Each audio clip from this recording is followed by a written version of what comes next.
Hello everyone, welcome to Saroj Mishra's YouTube channel में। YouTube channel पर आप सभी का बहुत बहुत स्वागत है।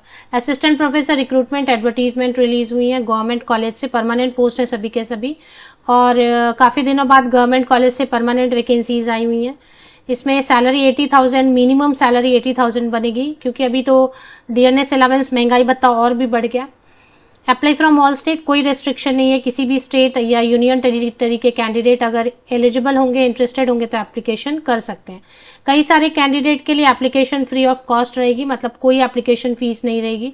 तो किन के लिए फीस नहीं है वो भी चेक करेंगे, और डिटेल्स आगे वीडियो में चेक करेंगे, जैसे कि कहाँ से, जॉब लोकेशन क्या है, कॉलेज का नाम, subject, number of vacancies, eligibility criteria, last date क्या रहेगी, कैसे एप्लीकेशन करनी है। ऑनलाइन एप्लीकेशन पोर्टल है।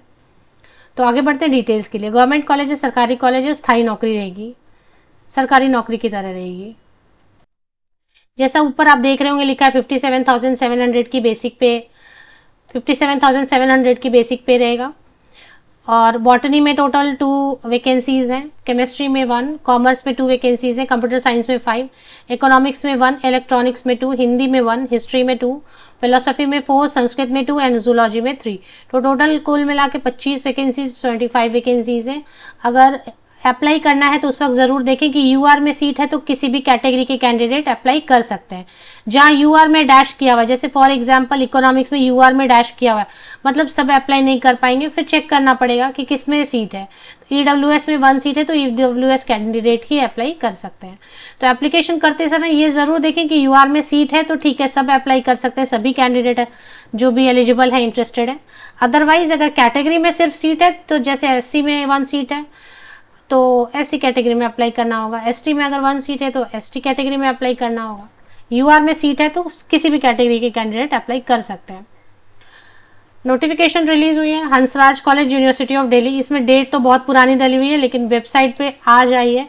डेट तो कुछ भी डाल देते हैं ये, पर आज 1 जुलाई को रिलीज किया है इन्होंने ऑफिशियल वेबसाइट पर भी। आप चेक करेंगे तो आज की डेट डली हुई है। चलिए देख लेते हैं एक बार।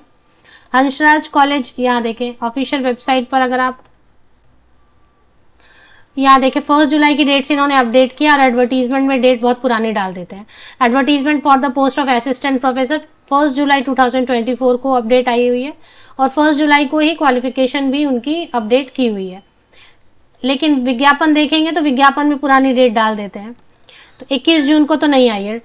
अब इसमें लास्ट डेट क्या रहेगी, 57,700 की बेसिक पे है, प्लस अलावेंसेज वगैरह अगर आप ऐड कर देते हैं तो सैलरी, मिनिमम सैलरी 80,000 है। क्योंकि हंसराज कॉलेज दिल्ली यूनिवर्सिटी के अंतर्गत आ रहा है। दिल्ली में मेट्रोपॉलिटन सिटीज में सबसे ज्यादा जो है ना, एचआरए की वजह से सैलरी बढ़ जाती है, एचआरए ज्यादा होता है मेट्रो सिटीज में। डीए भी अब बढ़ चुका है, डीएनएस अलावेंस भी काफी बढ़ के हो चुका है सेंट्रल गवर्नमेंट का। दिल्ली विश्वविद्यालय के अंतर्गत आने वाले कई सारे कंस्टिट्यूएंट कॉलेजेस हैं, उनमें से एक है हंसराज कॉलेज, और हंसराज महाविद्यालय गवर्नमेंट कॉलेज ही है। तो यहाँ अगर आपको नौकरी मिल जाती है तो वो पक्की नौकरी हो जाती है। लास्ट डेट इसकी क्या रहेगी वो भी मैं आपको बता देती हूँ। इसमें क्या लिखा है, last date of for receipt of application is within 2 week from the date of publication of advertisement in employment news. रोजगार समाचार में जिस दिन आता है उसके 15 दिन तक आप अप्लाई कर सकते हैं। तो 29 जून को, 29 जून को आया है ये रोजगार समाचार में, तो 15 दिन मतलब 1 तारीख से आप समझ लेना, 1 से मतलब 15 जुलाई तक आप, 15 जुलाई तक आप अप्लाई कर सकते हैं। दिल्ली यूनिवर्सिटी में जो भी कॉलेज आते हैं जिसमें आप अप्लाई करना चाहते हैं, उसके लिए एक अलग से पोर्टल बनी होती है, इस पे जाके अप्लाई करना होता है। तो इसमें अगर ऐड हो गया है कॉलेज का नाम तो आप अप्लाई कर सकते हैं। अगर इसमें ऐड नहीं हुआ है कॉलेज का नाम इस पोर्टल पर, तो फिर आपको वेट करना हो सकता है, तो आपको वेट करना होगा। चलिए अभी देख लेते हैं इनके इंस्ट्रक्शंस क्या लिखे हुए हैं। क्वालिफिकेशन यहाँ पर तो इन्होंने फीस के बारे में कुछ नहीं बताया, लेकिन फीस कैसा रहता है, जो फीमेल कैंडिडेट है, सभी महिला अभ्यर्थी, female candidate, ST, SC, PWD candidate, उनके लिए फी एग्जाम किया हुआ था, 0 फी होती है। तो जितने मेल कैंडिडेट्स होते हैं दिल्ली यूनिवर्सिटी में ऐसे ही है, सभी महिलाओं के लिए फ्री है। एसटी, एससी, पीडब्ल्यूडी कैंडिडेट्स के लिए फ्री है, नो एप्लीकेशन फी। बाकी जो मेल कैंडिडेट है, पुरुष अभ्यर्थी हैं, जनरल कैंडिडेट मीन्स यूआर जो आप कह रहे हैं अनरिजर्व, जनरल है या ओबीसी कैंडिडेट है या ईडब्ल्यूएस कैंडिडेट है, उनके लिए फी 500 रुपये, 500 रुपीज है, and fee is non refundable. कई बार आप ऐसा भी पूछते हैं कि सबमिट किया, सिलेक्ट नहीं हुए तो क्या फी रिफंड होगी। Fee once paid will not be refunded back to you, pay कर देने के बाद पैसे वापस नहीं मिलेंगे।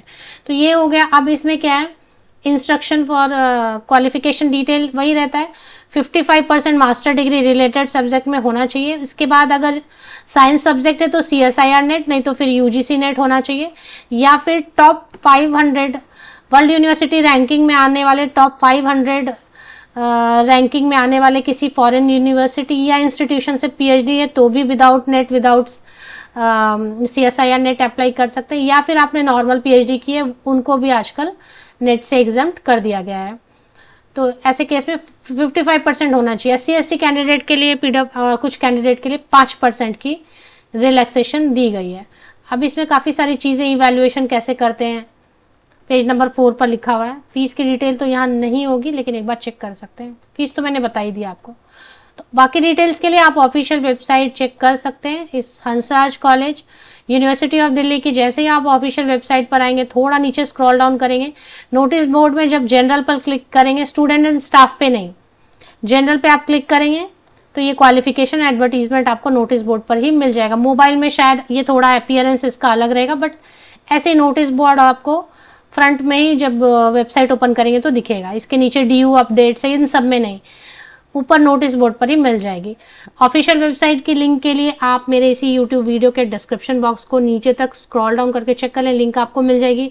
अदरवाइज ज्यादातर केसेस में विकिपीडिया पे ट्रस्ट करें।